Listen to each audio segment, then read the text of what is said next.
starting to take control of the process. Yeah. Which again leads us to another issue, that one of the typical arguments against the Catalan independence movement from people around the left is to say that it's all been done by the Catalan bourgeoisie or by the right-wing parties. It's not true. It's been built from below in these sort of social movements of different types. I mean, they're not only radical left. I mean, they include all sorts of people, more liberal people, but in terms of just ordinary people becoming involved in trying to decide about their lives. So was it this local consultation that led to the setting up of the local Catalan defence committees? No, the Catalan defence committees, the current ones that we have, the committee to defend the referendum, emerged specifically around the referendum of the 1st of October. So the whole stage in between that went from these local consultations that helped build the movement, also then fed into the creation of the Catalan National Assembly in 2012, also strengthened the 11th of September, the Catalan National Day demonstrations. From 2012 onwards, every year you'd have between 1 million and 2 million people protesting.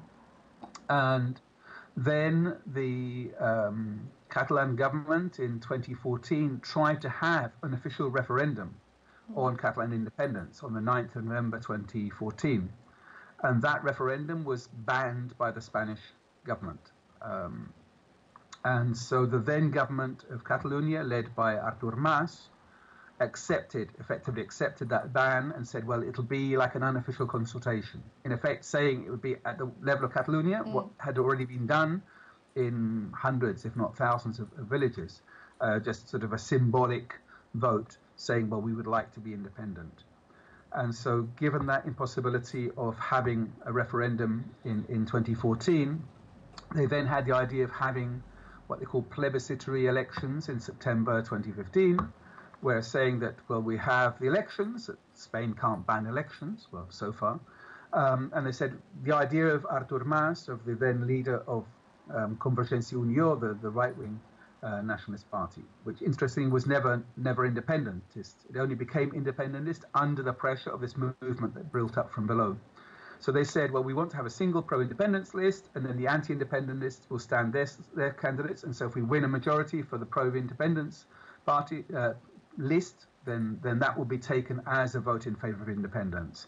It was never a really good formula because in a referendum you say yes or no to independence, like you said, yes, well, in the case of Spain, or in Britain there was a vote yes or no to membership of the European Union.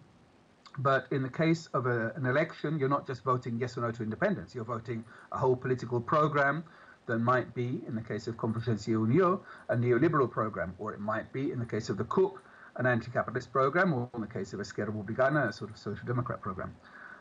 So in the end, they had what was the right-wing and the centre-left Catalanist party stood Junts pel Sí, and the CUP refused to take part in that. But in any case, there was a majority in Parliament of 72 MPs in favour of independence, but not a majority of votes. So then that left the thing open, and so that Parliament then decided the referendum on the 1st of October, which was then banned. And it was in the context of the run-up to that referendum and the awareness that there would be repression. We never dreamed the scale of the repression there would be. We knew there'd be problems. And so in that context, the committees to defend the referendum were created in local areas, and each of them with their own characteristics, depending on the area, depending on the activists that started it, and so on. Yeah, sure. Can you tell us a bit about your local committee to defend the referendum? Are you involved in that? Do you know what Not people really. are doing? Well, I can tell you a little bit about it. I've not been directly involved in my own one because I've been too involved in other things that I'll tell you about in a little while. But like in my neighbourhood, in Raval, there's a history of social mobilisation, often led by local anarchist groups and other neighbourhood activists. And so it's the same people, in fact, that have been involved in campaigns against gentrification, campaigns against police violence, because, in fact, even though recently the Mossos have had a good press coverage in the Catalan movement, not many years ago they killed a gay man in my neighbourhood, and so there was a big campaign against that. And so it's often the same sort of people, but now as the core of the committee to defend the referendum. But what was impressive on the 1st of October, I went by a language school in my neighborhood. They were just on a Saturday afternoon, the night before the referendum, the day before the referendum, there were like 6 teachers there, sat outside their school saying, we're worried we won't be able to defend the school. They got in touch with the assembly, which was now a really much broader space with hundreds of people involved. And they got, like, between that 6 o'clock in the evening and 9 o'clock in the evening, got another 30 or 40 people to the language school who then stayed overnight in the school. So whatever forces started them, those committees to defend the referendum have become really quite popular forces in many areas. I've got good friends in Nou Barris, which is a working class area in the inside bit of Barcelona, and there they have assemblies of a couple of hundred people, and it involves both people from clearly pro-independence opinions, but others who just defend democracy, people from the sort of ex-communist party, the sort of Podemos type space, or people from the neighbours organisations. So they really vary a lot between, say, the outlying areas of Barcelona, which are much more working class and Spanish-speaking, to a sort of small village, completely Catalan-speaking, and probably 90% pro-independence. So they're very rooted in their own areas. And in some places, I'm sure it'll be a Twitter account and 4 people. But I mean, you always have that in any sort of movement. Yeah, sure. And what was it you wanted to tell us about your own activism, I think you were going to lead on to? Well, I mean, I don't need to explain the repression on the 1st of October. People have seen the images, the massive general strike on the 3rd of October. On the 9th of October, Parliament was due to meet to we expected to declare independence. And so a few days before that, some of us in the social movements thought, well, we saw the repression on the 1st of October. Who knows what Spain might do if Catalunya declares independence on the 9th of October. And so there was an urgent call on a small scale to get some observers over, and we did that. And in the end, the parliamentary session was on the 10th of October, and then independence was declared for, I think, about 8 seconds before it was then suspended. But in any case, it was clear that there was a need to have an ongoing effort to link with social movement activists and the left in general internationally, which hadn't happened until then. There'd been international work done by the Catalan government, but it was much at the level of diplomacy. And some of the 2 big independence organizations, Òmnium Cultural and the ANC, had also had their international links, but it was very much at the level of sort of famous people and VIPs and so on. And from the social movements and the independence movement in general, it hadn't really happened. And so we started what then became known as With Catalunya, which is now, we have a network of people around different parts of the world that we're linked with. It's an effort to build solidarity movements. There's a call that went out signed by about 90 social movement activists in Catalunya from all types of viewpoints and different sectors of the movement. And the call went out saying, well, please get together, whether you're Catalans or you're local people, whether you're from a party or social movement or NGO, whatever, get together and build solidarity with Catalunya, because the states around the world aren't doing it. The European Union hasn't even remained silent. They've actually supported Rajoy over this repression. So we need ordinary people to mobilize together. So that call went out in mid-late October. And just last weekend, we had an international conference in Catalunya, in Barcelona, with about 300 people, some people from Catalunya, but then well over 100 people from other parts of the Spanish state, which is also very important. I mean, there's a busload came up from Andalusia, in a context where the anti-independence parties are trying to pose this as a clash between Catalans and Spaniards. We're saying, no, it's not about that. It's a clash between the right to democracy and those who are against democracy. And so we had a whole busload up from Andalusia, from trade unionists from Andalusia, supporting Catalunya's right to democracy. We had people from Madrid, we had people from Asturias, we had people from Galicia, people from the Basque Country, all different parts of Spain supporting democratic rights in Catalunya. And we also had people from across Europe, at least, I think, 2 or 3 delegates from Scotland, about 10 delegates from England, even somebody from Vancouver. So it was a good international conference, really interesting debates. Well, not so much debates, but workshops, talking about different aspects of the problem, about the rise of fascism, about problems about women's oppression and demand for women's liberation in the context of the struggle for independence, and also denouncing the horrible sexual harassment that took place on the 1st of October, which they're now denying. They're actually even trying to accuse the woman who was sexually harassed and had her breasts touched by the policeman, accusing her of fomenting hatred against the police. I mean, things are going mad here. So the different workshops on thematic issues, and then we had also sessions, geographical sessions. We had a very useful session on international solidarity where people from different solidarity groups and international CDRs talked about their different experiences and how to build solidarity with Catalonia from those different countries. So if anybody watching wants to get in touch with their local solidarity committee, say in Britain, what's the best way for them to do that, would you say? I mean, we have one here in Glasgow. There's one in London. There in Scotland, you have Catalan Defence Committee Scotland, Catalan Defence Committee Glasgow. That's been very active recently. In Britain, there are different committees, whether in London, in Leicester, in Bristol, and possibly somewhere else. One easy way is just get in touch with Catalunya. We have the website withcatalunya.org, and we have a contact page. And we have a map that's currently out of date because we started putting all the different international solidarity contacts on the map, and we need now to put it up to date because there's lots of things happening. Okay, so that's withcatalunya.org. People can find you online. Great. And there's also an interesting development, which is the growth of international committees to defend the referendum, or as they're now mainly called, committees to defend the republic. There's now nearly 20 of these internationally. They're mainly formed of Catalan people. Some of them are broader and some of them are more limited to simply clearly pro-independence activists. But they've been doing different activities. Last weekend, they had a coordinated activity to hang yellow banners, yellow ribbons on bridges across Europe.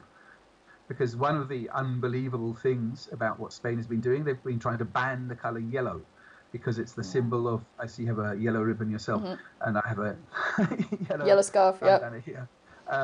It's the color of the ribbon for symbolizing the call to free the political prisoners. And so rather than saying it's scandalous that there are political prisoners, they're saying it's scandalous that people have yellow things. Yellow things, yeah. So they're banning council buildings from having yellow ribbons. They've banned people working on the electoral colleges today from having yellow ribbons. In state buildings, the Catalan government buildings, because Catalan administration is now controlled by Madrid, they sent police in to remove yellow ribbons from the Christmas trees. Yeah, I heard, yeah. In the Catalan administration. And so some people had the brilliant idea of putting little notices on white paper saying, here there was a yellow ribbon.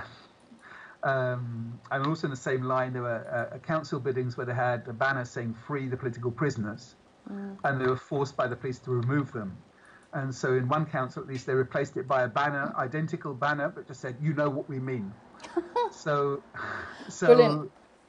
I mean, the law can be brutal, but it's also stupid. And so they find it difficult to keep up with people's imagination. And when you have a real movement, you have real people thinking. It's not all being led by a couple of people at the top. When there's ordinary people involved, then the imagination can run riot, and people have all sorts of ways of overcoming these attempts at censorship. Indeed, yes. We saw a lot of humour here in 2014 trying to undercut the unionist case where we felt they weren't telling the truth. Humour was used to great effect. So let me think. What would you say about the vote today? I believe you've not been directly involved in observing, but I understand it's generally thought to have been peaceful today. Yes. Most of my active friends have actually been roped in to help on the observing the voting and observing the count. So none of them can actually link up today. But I think, people who are worried that having seen the police violence on the 1st of October, what would happen on the 21st of December, I think it was a different problem. The problems of repression are there. For example, Oriol Junqueras, at the top of the list for the Esquerra Republicana, is still in prison, and for having actually managed to get a voice message out to the media. He's currently been locked in his cell for five days. But in any case, the actual voting has been peaceful. The turnout has been massive. The figures for 6 o'clock was the highest turnout in any Catalan elections ever. Goodness. Of Catalan Parliament, and almost as high as the first ever elections following democracy in 1977-78. So very big turnout. Speculation about what does that mean in terms of the results is running riot as we speak on the election coverage on the TV channels. They have lots of experts saying it means this and it means that. In a few hours, we'll know what the result is. So there's no point speculating. But I think the indications are very close between there could be a small majority for the pro-independence parties in Parliament, or there could be no overall majority, because there's no way the openly pro-Spanish parties can win a majority. The Commons, which is the Podemos space in between, the predictions will get anything between 7 and 10 MPs. And so the only question is, do they have do they hold the balance of power? Balance of power. Yeah. And if they hold the balance of power, I think the odds are they won't be able to form a government, because their conditions would be no to declaring independence and no to the imposition of 155. And the other two blocks are respectively committed to independence and to 155.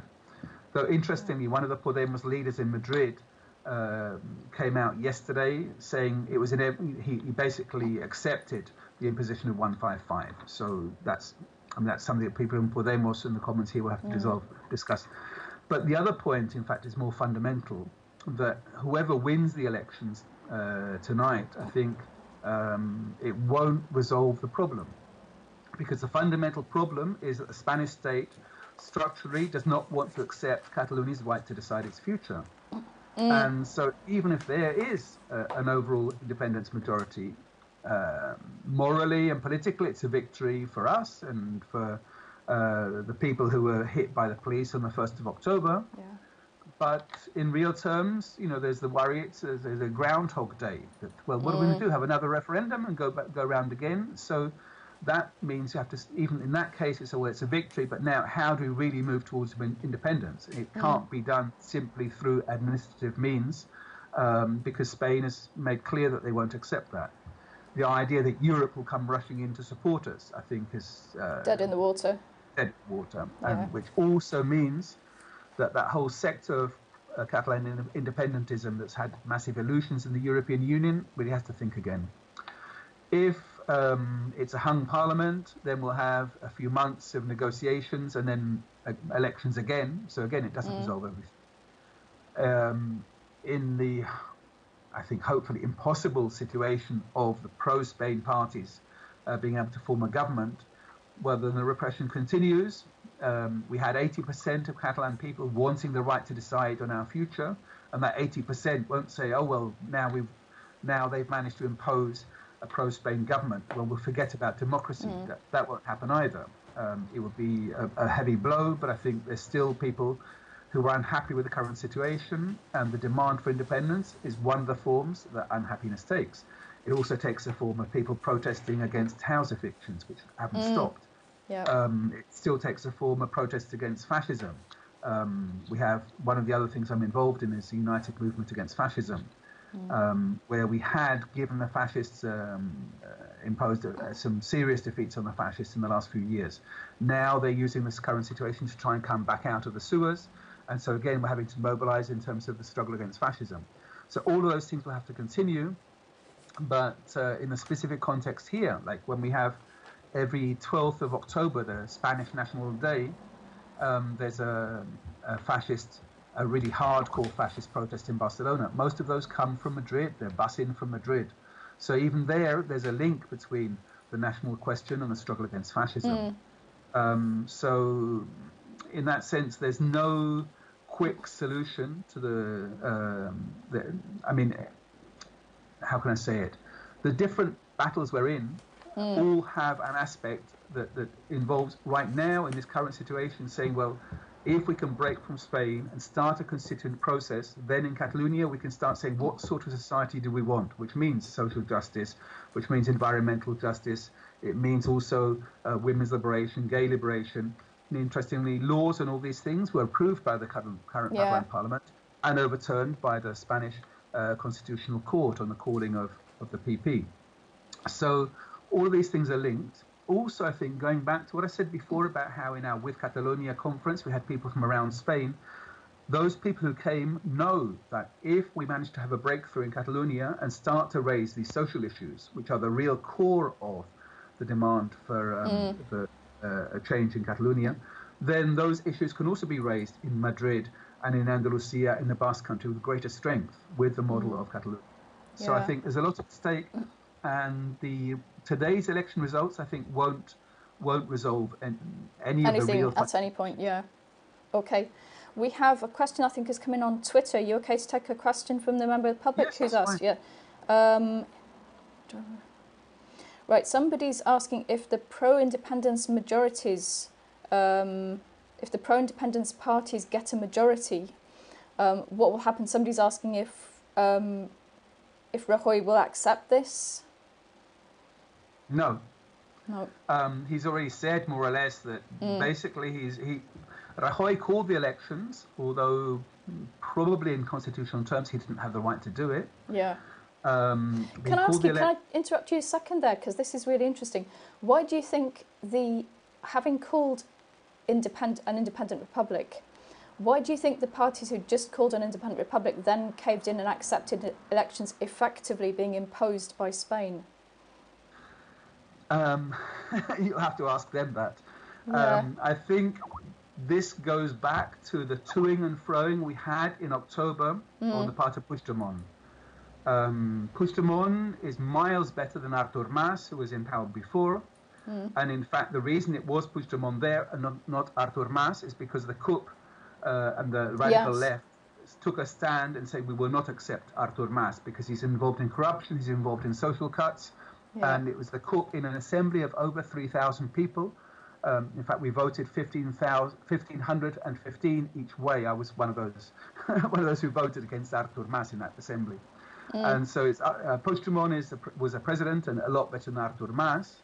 But even so, as the leader of Convergencia, now called PDeCAT, it's a party whose roots and membership are in the middle class, small business people, but aspires to represent Catalan business. And Catalan business is not in favor of independence. Yeah.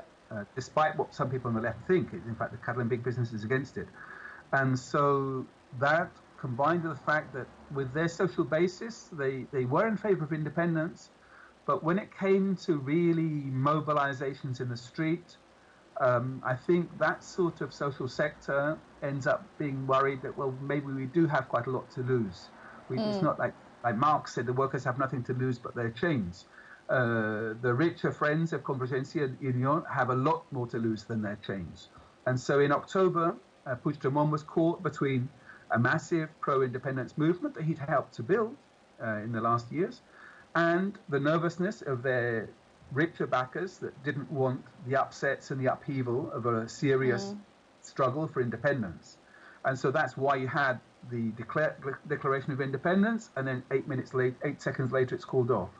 Then after 2 weeks or 17 days of toing and froing, on the 26th of October, he says, well, maybe he'll just call the elections, and effectively forgetting about declaring independence.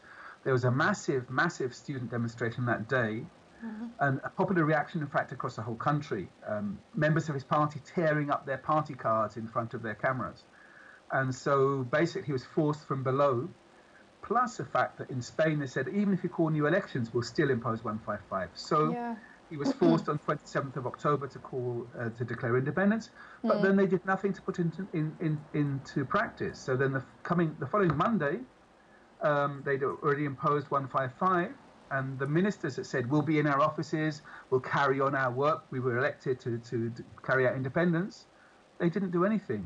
The Catalan police that was meant to carry on forwards. So basically, you had a situation where the promises hadn't been backed up with activity. In fact, one of the ministers that resigned from Puigdemont government shortly before the independence declaration, he actually said, he admitted that all this stuff about putting in place state structures to prepare for independence, I haven't done any of it because I didn't really think we'd get here. And so that's interesting. By the time they got there, they'd been forced to go through, they'd been forced to talk the talk, but they hadn't walked the walk, so to speak. So in reality, it had no real plan for carrying out independence. So presumably next time the pro-independence movement reaches this stage of having a vote in favour, whenever that happens, presumably the run-up to that will involve actually getting people ready to put into practice the steps they've planned. Yes, and the real question now is, what does that involve? And I think there's a strong argument to say that will have to involve a shift to the left, because I think what we've seen in the last few months, the last month and a half, is that even though many individuals inside Convergencia Unió or Convergencia or PDeCAT want independence, as an organisation, I think they're too tied into the current setup to really want to break from it. I mean, their idea was go from the Spanish law to the Catalan law with no upheaval in between. That's possibly what we had here last time. Any upheaval was sort of talked down. I think now here there's a bit more realistic discussion of, okay, there'll be a bit of upheaval for a bit in order to get to where we want. Yes, and I think there are differences of opinion within the independence movement. I mean, one leading activist in the pro-independence movement actually said, we're talking about revolution, not a socialist revolution, but it is people from below fighting against an existing state system and trying to establish a new one. And if you put it in those terms, which I think are the realistic terms, and to say, well, is the equivalent of a sort of Catalan, Catalan Tories is oversimplifying things, but Catalan liberals are not really up for leading a revolution. I mean, if only it was true, we'd have a nice peaceful change. But in fact, the other thing is, if we want the social changes that people actually are after, then that as well means breaking from the current social model we've had of Catalonia has one of the highest levels of private education in the Spanish state. And that's not from Madrid. That is actually the progressive, the series of Catalan administrations under Jordi Pujol, who have lots of friends who run private schools. So the sort of changes that people want do go beyond what Convergencia, what PDeCAT actually want. And so I think the elections today will show a shift to the left within the pro-independence movement. We'll have to see exactly how far that goes. In the movement itself, that shift to the left is clearly there on the ground. I mean, the fact that people have formed massively and taken part in the committees to defend the referendum, I mean, that is not on the agenda of Convergencia and PDeCAT at all. And so the movement is shifting to the left, and in order to win independence, it will have to shift to the left. There is a right wing within Catalan independence. There's a moderate right wing. There's sadly there's a very small, but it shouldn't exist, a very small fascist wing of Catalan independence. I mean, they got 57 votes in one of their heartlands in Catalonia, so it's not big. But there are some very small right-wing elements, hard right elements within Catalan independence, who are not only unpleasant because they're racist, they're actually an obstacle to building the movement, because that frightens off anybody who doesn't conform to their ethnic idea of Catalan nationalism. I insist, it's a minority, but it's a minority that actually is a liability. And so I think moving towards independence and not being blocked halfway, as we have been over the last few months, actually needs the movement to shift left, to strengthen its roots, and amongst ordinary working people who up till now haven't identified themselves as independentists. And here I think we need to learn from Scotland, because in Scotland, as I understand it, it was the working class estates of Glasgow and Dundee that voted for independence, and it was the rural areas that voted against.